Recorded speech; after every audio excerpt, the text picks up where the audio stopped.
Fellas, you know Degree Cool Rush deodorant, right? Well, last year they changed the formula, and guys were mad about it. One dude even started a petition. So guess what? Degree heard us, admitted they messed up, and brought the original Cool Rush scent back exactly how it was. And it's in Walmart, Target, and other stores now for under $4. So grab some and remember why its cool, crisp, and fresh scent made it the #1 men's antiperspirant for the last decade. Degree Cool Rush is back, and it smells like victory for all of us. This is the Roger Stone Show on 77 WABC. A man who's gone through hell, but he's kept going, and he's smart, and he's strong, and people love him. Not everybody, but people love him and respect him. Roger Stone. Now, here's Roger Stone. And we're back. Joining us now, Jack Posobiec, who is the senior editor at Human Events and host of Human Events Daily, which online has more than 250 million downloads. He is a veteran Navy intelligence officer with deployments to Guantanamo Bay and East Asia. He's also a keen political analyst and a longtime friend of mine. We had a great show last week, and we talked about the permanent D.C. swamps effort to derail, delay, and completely cancel the president's America First agenda if they can do so. Jack, welcome to the Roger Stone Show. So much for having me on, and it's been an incredible whirlwind of a week. It feels as though the energy of the election and the campaign have carried on all the way through, and in some ways it's even intensified as we're now in the midst of the transition. So let's start with the most controversial, who seems to be the most controversial of the president's nominees. That is that of Pete Hegseth to be Secretary of Defense.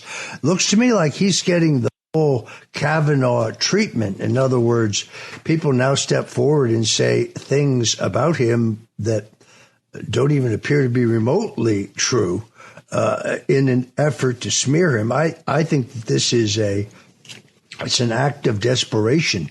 I had a great conversation with General Michael Flynn the day before yesterday. His brother Charles Flynn has just retired. 4-star general, was the head of the Pacific Fleet under both Joe Biden and Barack Obama, and before that, Donald Trump. I think people understand the dire condition that our current military is in between mandatory vaccinations and their DEI policies. It's unclear that we could fight a one-theater war, never mind a two-theater war. And you see this phenomena in Washington of the self-fulfilling prophecy. In other words, neither Jack or I today, I think, have a hard U.S. Senate vote count, but all you need is one senator to say, there are many senators who've told me privately that, that they have reservations. You don't even know if that's true or not. Jack, what's your assessment? Well, Roger, what's interesting about the roller coaster of the Pete Hegseth nomination just this week is really multifaceted. On one hand, you have the situation where Pete Hegseth is someone who, I admit, certainly not an orthodox or conventional pick for Secretary of Defense, is in fact someone who's got a sterling resume and checks every single possible box you would want in a Secretary of Defense, including, by the way, someone who supports the president's agenda writ large. Then individually, you also have a situation where this opposition movement to him seems to be completely behind closed doors because, Roger, correct me if I'm wrong, but I haven't heard a single senator actually come out and say that they oppose Pete Hegseth. Instead, we get these anonymous source reports to the media about these phantom-like former employees or colleagues or Senate source with inside knowledge. But that's not actually what the point of the United States Senate is supposed to be. The point of the Senate in advising consent also means that they should be representative to their constituents and the constituents of many of the states in terms of the names of the senators that we suspect may be holding it up. Well, they voted resoundingly for President Trump. States like, I don't know off the top of my head, Iowa, South Carolina, South Dakota, North Dakota, Idaho, and many others. And so Oklahoma, for example. And so when I look at Texas even, and so when I look at some of these states, I really scratch my head when I say, well, that doesn't seem to make sense because the people of that state resoundingly voted for Donald Trump and for his agenda. So all in all, I would say it's actually been a quite strong week for Pete Hegseth. And actually, I would say that he finished it very strong, getting the support of Senator Katie Britt on board, as well as having President Trump come out for him on Friday with a huge broadside to the United States Senate, saying in all of this anonymously sourced smear tactics, where he said, this is my pick and I'm seeing it through. It's interesting. There was someone on Twitter who I was trying to track this down. I'd love to take credit for it, but it wasn't me, that tweeted recently. It was so right. The left only has three plays: the Nixon, the Kavanaugh, and when those don't work, the JFK. And you watch how each of those are employed for the various candidates. I think that is very apt. We've talked about this, and I see a direct line between those historical events. Kennedy, who was an outsider, not the choice of the Washington establishment. That was Lyndon Baines Johnson. Kennedy, who employed the new politics, media advertising, and of course, his incredible charisma and the way that they used modern advertising at the time to convey that all-American family image. He was a direct threat to the power structure. He had a deep distrust of the intelligence agencies because they lied to him about the Bay of Pigs and their disastrous plan to invade Cuba and try to make it look like an indigenous Cuban uprising when it was nothing of the kind. They lied to him about the Cuban Missile Crisis, where they got caught totally by surprise. U.S. intelligence didn't seem to know that the missiles would be inserted when they were. Nixon, who, if you look at his biography and to the diaries of his chief of staff, Bob Haldeman, had recognized the rise of the unelected bureaucrats within the national security establishment, the not just the Pentagon, not just the intelligence agencies, but also the think tanks and the defense contractors, and was planning for a complete overhaul of the FBI and the CIA. Incensed about the fact, by the way, that beginning on January 1st of 1969, the CIA refused to give a sitting president of the United States, Richard Nixon, all of the classified documents regarding the assassination of his predecessor, JFK.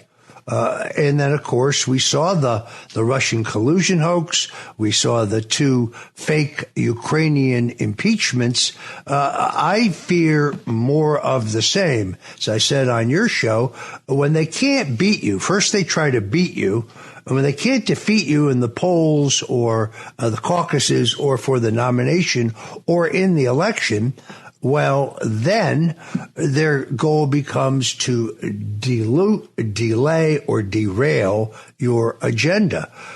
That said, if I was a Republican senator from, say, South Dakota, and I knew that Donald Trump had I'm going to guess, 90% approval rating among the voters there, 89%, and I was up for re-election in 2026, as Senator Rounds of South Dakota is, I would think long and hard about voting against any of Donald Trump's nominees. Well, Roger, that's exactly what I agree with. And you know, we saw, of course, a similar situation as pertains to JFK with the events of Butler, Pennsylvania, July 13th. And we have the book out called Bulletproof, that it's the first book on these assassination attempts, the truth about the assassination attempts on Donald Trump. Honored to have Donald Trump Jr. come in and write the foreword to this. So many questions that still remain. The Secret Service Director, Ron Rowe, gave this ridiculous, just a carnival-like testimony to the House in this task force that he's supposed to be providing answers. Instead, he wants to engage in a complete farce of an argument regarding the 9/11 memorial and his placement there for a photo op. But instead, he's not providing basic answers about the failures that took place in Butler, Pennsylvania, that have many people scratching their heads, questioning how is it possible that went on. And then in addition, of course, we saw just about 2 months later on September 15th, the second assassination attempt, of course, where the shooter is still alive in custody, this Ukrainian foreign fighter who has connections with the Azov battalion over there, and he'll be put on trial now in February. I'm sure the sound you hear in the background is the CIA shredding every file of contact that they had with that guy. As I recall, they announced that his trial would be put off indefinitely, that there was so much evidence that we couldn't possibly deal with it, so therefore the American people will never know what really happened. That's exactly what they're pushing for. Yeah, pretty extraordinary. I think you and I agree that the nomination of Kash Patel as FBI director may be the single best nominee by President Trump, although he's got a lot of great nominees. Terrific news that Monica Crowley was named as Assistant Secretary of State and the Director of Protocol. She's been on the show here. She and I worked together for President Nixon in his post-presidential years. Another great appointment. But Kash Patel, working with a Republican attorney general, in this case, the great Pam Bondi, who did a great job here in Florida as attorney general, you can see the palpable fear in the eyes of the current office holders. I saw Jake Sullivan the other day on CNN. Jake looks a little peaked to me.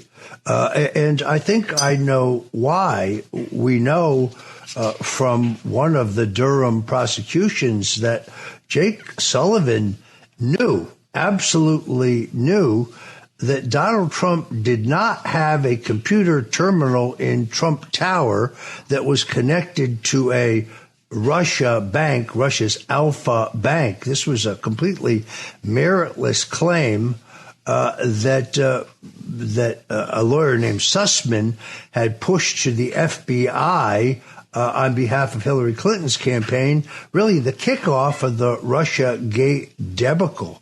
It occurs to me, and I'm not a lawyer, but the actions of Obama, who has, I believe, presidential immunity under the a recent immunity decision by the U.S. Supreme Court, but others, such as John Brennan, who we now know contacted the so-called Five Eyes, the other English-speaking countries' intelligence agencies, gave them a list of 26 Trump associates, including yours truly, to begin to monitor, to try to bump. I guess that means to try to contact through false pretenses and seek to get information from or on.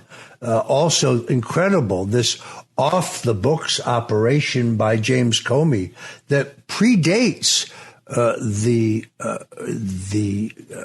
Crossfire Hurricane counterterrorism investigation, in which Comey placed two very good-looking women into Donald Trump's 2016 campaign without any predicate. There is no evidence of Russian collusion or other malfeasance to justify these investigations. So this is a fishing expedition in which these presumably attractive female agents are planted to try to seduce members of the Trump staff to try to get information. And then when the operation, which was off the books and reported directly to Comey, the operation, which, by the way, was hidden from Inspector General Horowitz, is discovered, they quickly move one of these two women to the CIA so she can avoid ever being questioned about the operation, and the other agent appears to have disappeared. I say it yet again, the Russian collusion hoax is the greatest single dirty trick in American political history. It is nothing less than the use of the full authority of the U.S. government and the extraordinary capability of our intelligence agencies using what they absolutely knew was fraudulent evidence, the so-called Steele dossier, which was paid for by Hillary Clinton, but that payment is hidden because it's laundered through the law firm of Mark Elias. And then the other specious claim that the Russians hacked the Democrat National Committee. Jack, you were at my trial. The government has no proof of that whatsoever. The judge declined to give my lawyers the so-called CrowdStrike's memo, which supposedly proved that. She wouldn't give it to my defense attorneys. Now we know why. It was ultimately declassified, and it proves nothing of the kind. So I guess my question for you, Jack, is that under Pam Bondi as Attorney General, under Kash Patel as FBI Director, will these people pay any actual penalty? Well, Roger, I believe that that's exactly what we need to start looking at. And here's the situation, is that when all of this has been done to people like yourself, to people like, of course, the President of the United States, like the J6ers, these political persecutions, and that's what they are. It's very simple. The reason they bring up Russia again and again and the tie to the Russian state was because it allows them to use counterintelligence tools such as the FISA court, which we know had been lied about, to the surveillance arm of the national security state. So they're able to use these surveillance capabilities by claiming you are, of course, in league with the Russians. This is a complete political persecution, and we've seen throughout history that when one side engages in power politics, but the other side refuses to, then nothing actually goes back to a balanced playing field. Balance cannot be restored. Equilibrium cannot be restored unless justice is sought. There can be no return to the status quo or return to the status quo pro ante, so prior to the war, without some balancing of the scales and without actual justice being done in the name of this wrongdoing. So I think that Pam Bondi and Kash Patel, who also, by the way, had a fantastic week in terms of getting the endorsement of the National Police Association, getting a number of people saying they had very good meetings with him, Senator Markwayne Mullin and others coming out. But there's one more name that I'd throw on there when it comes to reform of these intelligence agencies, and that, of course, is Tulsi Gabbard. Now, Tulsi Gabbard is someone who comes in with a healthy skepticism of the intelligence community, but also an honored and learned understanding of what it's like to be a warfighter, what it's like to be a combat veteran, what it's like to actually be downrange serving in the wars that so many of our national security apparatus have pushed for over the years. So this is someone who can really go in and tell us the truth. What's going on with those 51 intelligence agents that signed the letter regarding the Hunter Biden laptop? Who was it at the FBI? Was it Elvis Chan, or were there more who went to Yoel Roth at Twitter and informed him that he must censor the Hunter Biden laptop story, doing so at the behest of the FBI, which is, by the way, if you recall, when the RNC sued Twitter for an illegal in-kind contribution regarding censorship, Yoel Roth responded, well, it couldn't have been an illegal contribution because we did so at the behest of federal agencies, that being the FBI. So the question is, who was it at the FBI that said that? And so again and again, we have these investigations that need to be dug into regarding, and going to the CIA, you've got John Brennan and James Clapper at the prior DNI who were up to their ears in this Crossfire Hurricane investigation. Oh, I think Tulsi Gabbard is someone who is just indomitably qualified and someone who is absolutely the perfect pick for the job of the Director of National Intelligence in the Trump administration. Yeah, I could not agree with that more. She's also, as you know, a decorated combat veteran in both Iraq and Kuwait, currently a lieutenant colonel in the U.S. Army Reserve. It irks me that those who question her patriotism, question her loyalty to this country, they're people who never served in uniform and never defended the nation. When we return, more with Jack Posobiec, the senior editor at Human Events, right here on the Roger Stone Show. What you folks, don't touch that dial. And if you're not in the greater New York, New Jersey, Connecticut area, you can always listen to us at WABCRadio.com, where we're now live streaming in 173 nations around the world, including across the entire United States. We'll be right back. This episode is brought to you by Factor. Optimize your nutrition this year with Factor, America's #1 ready-to-eat meal service. Factor's fresh, never frozen meals are dietitian approved, ready to eat in just 2 minutes. Choose from 40 weekly options across 8 dietary preferences like Calorie Smart, Protein Plus, and Keto. Eat smarter at factormeals.com/listen50 and use code listen50 for 50% off plus free shipping on your first box. Factormeals.com/listen50, code listen50. T's and C's apply. Home means something different to everyone. But with Rocket Mortgage, home can mean even more. It can mean a college education, taming your high-interest debt, even a renovation. We've made it easier than ever to use your home equity. That home you worked so hard for, now it can work hard for you. Call 800-4ROCKET or visit rocket.com to find out more. Rocket Mortgage, LLC, licensed in all 50 states. NMLSConsumerAccess.org, number 3030. This episode is brought to you by LifeLock. Not everyone is careful with your personal information, which might explain why there's a victim of identity theft every 5 seconds in the U.S. Fortunately, there's LifeLock. LifeLock monitors hundreds of millions of data points a second for threats to your identity. If your identity is stolen, a U.S.-based restoration specialist will fix it, guaranteed, or your money back. Save up to 40% your first year by visiting LifeLock.com/podcast. Terms apply. This podcast is supported by Progressive, a leader in RV insurance. RVs are for sharing adventures with family, friends, and even your pets. So if you bring your cats and dogs along for the ride, you'll want Progressive RV insurance. They protect your cats and dogs like family by offering up to $1,000 in optional coverage for vet bills in case of an RV accident, making it a great companion for the responsible pet owner who loves to travel. See Progressive's other benefits and more when you quote RV insurance at Progressive.com today. Progressive Casualty Insurance Company and Affiliates. Pet injury is an additional coverage and subject to policy terms. It's the Roger Stone Show on 77 WABC. And we're back. Our guest, once again, is Jack Posobiec, senior editor at Human Events and the host of Human Events Daily. Jack, 2 questions.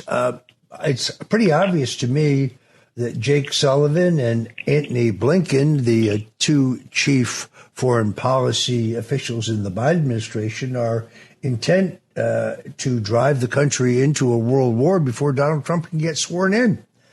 We have already seen Blinken say that it is his intention to use his words to get every single dollar we can out the door to Ukraine. He said it, I didn't. And we have these reports that we have signaled the Ukrainians that they have our approval to use these U.S.-supplied NATO long-range missiles to hit targets deep within Russia. This seems to me like an open invitation for World War III. Jack, what say you? Well, Roger, it's actually very interesting because I was at the Russ Vote event a few nights ago here at Mar-a-Lago, and President Trump graced us and Russ and his Center for Renewing America with a quite extensive speech and a talk that he gave.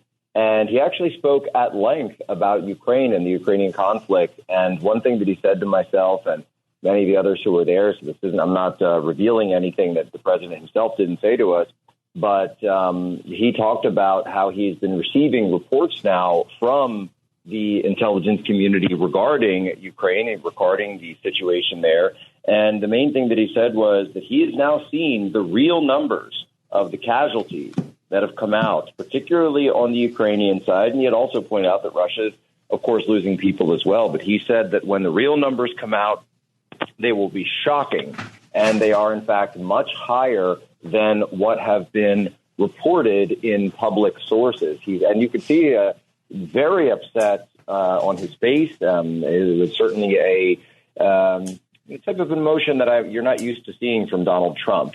And you could tell that the weight of it really stuck with him. And this is just the person who he is. I mean, you can tell he's someone who really despises war, who despises not being able to solve things through diplomacy or economic transactions. He's a businessman. This isn't something that's ever been his lane of country. And so you could tell that when he talked about wanting to put an end to the war, he was very, very serious about this. Now, the great Tucker Carlson also, by the way, conducted that interview with Lavrov just a few days ago over there in Moscow, taking a huge risk to himself going and doing that. And it sounded like Russian Foreign Minister Lavrov was open to discussions with the incoming Trump administration. And so I certainly hope that the war hawks in the Republican Party are willing to follow the president's lead, follow the peace agenda, follow the agenda that was set out by the likes of Bobby Kennedy, Tulsi Gabbard, President Trump, Donald Trump Jr., J.D. Vance, and also David Sachs, who is now going to be joining the administration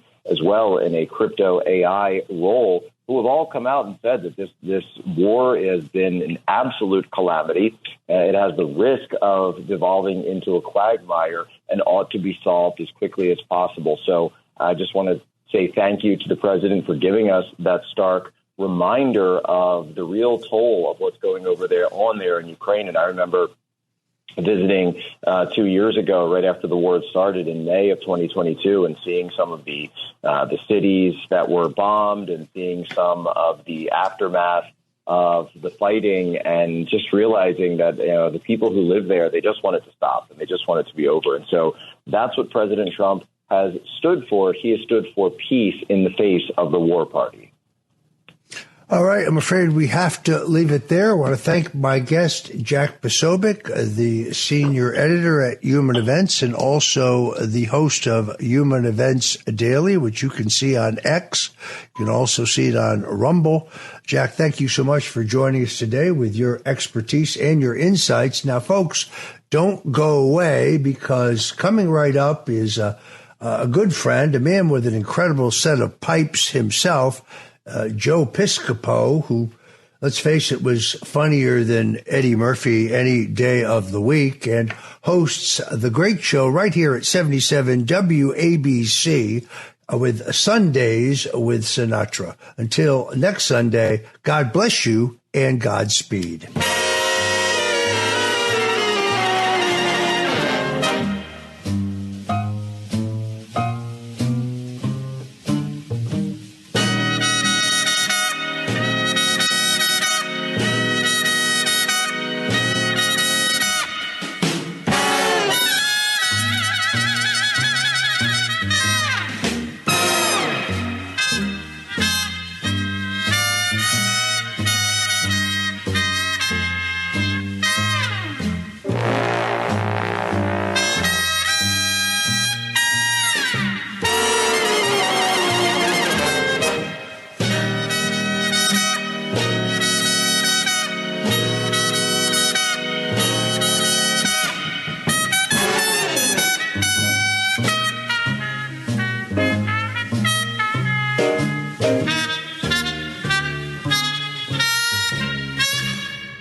so many options, why choose Arizona State University? For me, the only online option was ASU because of the quality. Their faculty was really involved with their students and care about your personal journey. The dedication to my personal development from my professors, that's been extremely valuable to me. Earn your degree from the nation's most innovative university. Online. That's a degree better. Explore more than 300 undergraduate, graduate, and certificate programs at asuonline.asu.edu.